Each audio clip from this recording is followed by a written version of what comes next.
I don't think my mission is any different than it was when I started 56 years ago. Cleo is a Denver icon. Cleo is a community builder. She is a luminary.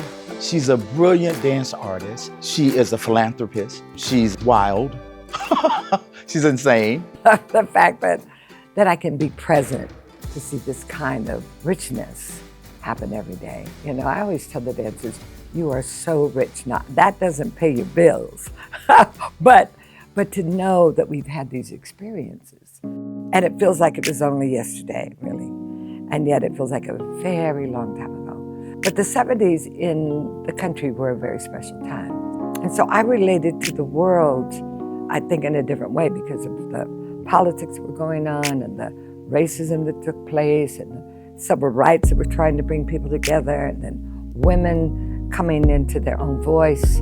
And I was young and I was hungry and I wanted to be in the world making a change. I was connected with the Black arts movement in the country. I wanted to prove that we had artists in Denver. I was born in Denver, so I had a certain sense of pride and also a mission. Like, wait a minute, there are artists here. We don't have as many. And we might not be doing what you think is important, but we're going to let you know. We not only have mountains, we don't only have the Broncos, we don't only have skiing, but we have some amazing artists. And so that was my mission, to let people know that I came out of 5 Points. We felt like we had to make change. We had to bring people together through our artistry. And I've taken the company around many places in the world. That was important for me, that I knew that we would become better global citizens if we were in the world. We would be better teachers if we knew about the world. And they would be better if they knew about us. It's hard to limit my thoughts about this organization because it's such a profound and needed organization, not only for the Black community, but for the community as whole, worldwide. So I know it's important, and I know it's absolutely necessary that it exists. And I'm always so proud of all of the work that's been done. This space is really, it's only 6 months old, and every day I learn more about her, and she learns more about us. Our space represents a landmark for creativity and inclusivity and excellence. And so I think we create a safe space that is absolutely brand new, but it comes from our Shorter AME church that we've been in. And I think that's the brilliant part of everybody who put all their time and energy into visualizing what this could be. I think we knew we had to hold on to Shorter. It's the first African Methodist Episcopalian church and the first Black church in this region. And so it has a history that was burnt by the Klan, so it makes us understand that social justice is very important. And so the arts have always been a vehicle for social justice. I hate to use this overused sort of phrase, but it blew my mind. You know, the way the old and the new has connected. I always think when new things are created, sometimes the old stuff is forgotten. And I don't get that feeling here. You know, I get the feeling that the history is being respected and the spirits that made this particular organization is being honored. Art, particularly Black dance art, is in trouble. We're being attacked and we're being eradicated and we're being erased.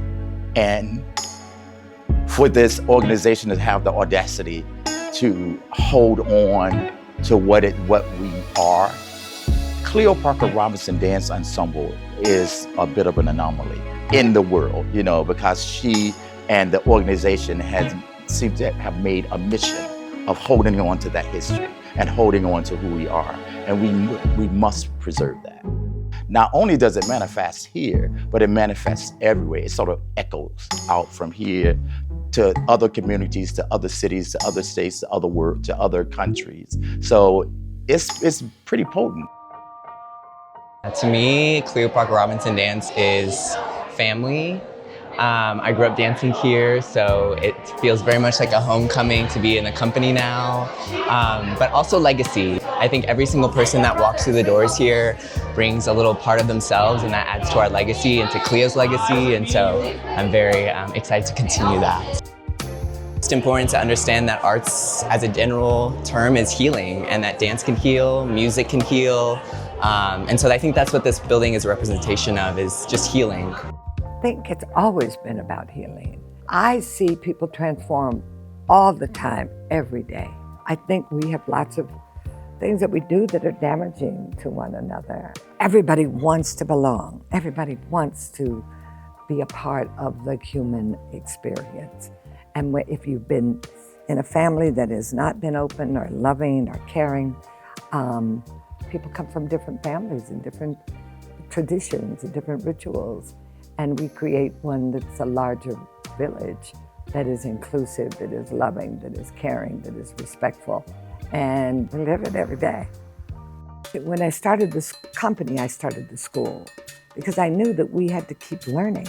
We're a modern company, but we taught ballet, and we taught flamenco, and we taught Japanese, classical, we taught folklorico. So the languages of dancers could be broad. Now we're in over 230 schools teaching. So training the dancers to teach a 5-year-old, to teach a 40-year-old. I don't mind repeating how proud I am of the Cleo Parker Robinson Dance Ensemble Incorporated organization, building, community maker. I just cannot express how extremely grateful I am for her to hold on to this dream and to hold on to this vision, because it's affected all of us. How can Denver not be proud of that? You know, how can people not be impressed by that? The fact that they put their blood, sweat, and tears, and I watch them.